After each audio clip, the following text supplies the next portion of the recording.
Une particularité en République démocratique du Congo, c'est moi toujours, mais nous avons visité le tout premier data center, parmi les premiers, bien sûr, en République démocratique du Congo. Nous avons eu la chance de parler pendant longtemps avec M. Mohamed, qui est le directeur général de ce data center de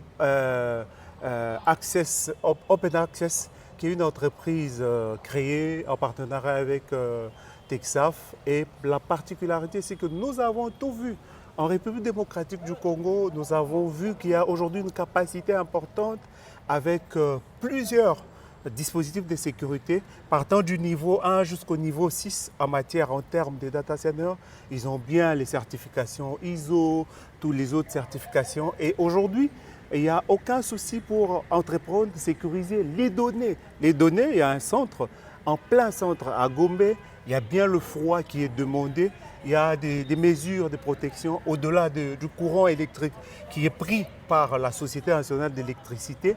Nous avons à côté des générateurs qui peuvent, d'une très grande capacité chacun, qui peuvent prendre le relais en cas de problème. Et à part le fait que ces deux peuvent prendre le relais en extérieur pour envoyer le courant, ils ont plus de 40 batteries à l'interne qui chargent à une sorte d'onduleur, comme vous savez, l'UPS, qui permet, en cas de problème, d'avoir une autonomie de 4 heures, 8 heures, je veux dire, 8 heures pour alimenter la salle blanche.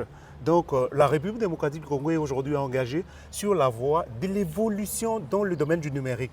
Il y a bien la difficulté ou la demande en termes du cloud, il y a bien la difficulté ou la demande, le renforcement, la création, la formation dans au niveau de ce qu'on appelle l'intelligence artificielle. Il y a aussi des formations il faut développer quand les entreprises auront réellement le LAN, le Local Area Network. Ils auront créé leurs réseaux locaux. On devra absolument avoir ce processus de digitalisation va demander automatiquement qu'on ait des formations particulières. Ces formations particulières vont partir du technicien d'assistance informatique, du codeur, comme on peut dire, en passant par le technicien supérieur système réseau, l'administrateur infrastructure sécurisée, le spécialiste en cybersécurité, les développeurs web, ainsi de suite. Tous ces métiers, déjà le numérique aujourd'hui est un métier en tension à l'étranger. À l'étranger, quand je parle de ça, dans des pays, des vieilles démocraties ou des pays développés comme la France, la Belgique et les autres, mais en RDC, si ceci est développé, automatiquement, ça permet le développement, la création de l'emploi.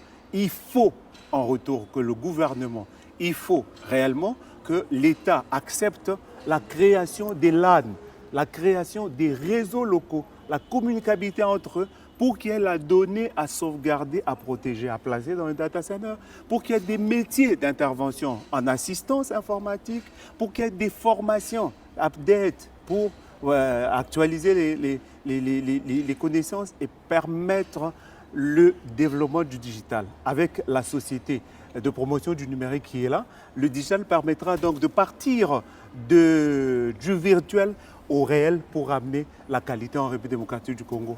Nous vous remercions avec Exprima TV, mais bien sûr aussi avec KD Group, dans la Knowledge Digital Group pour la formation, pour la création des infrastructures, mais aussi tout ce qui est médiation sociale et numérique. Merci, au revoir.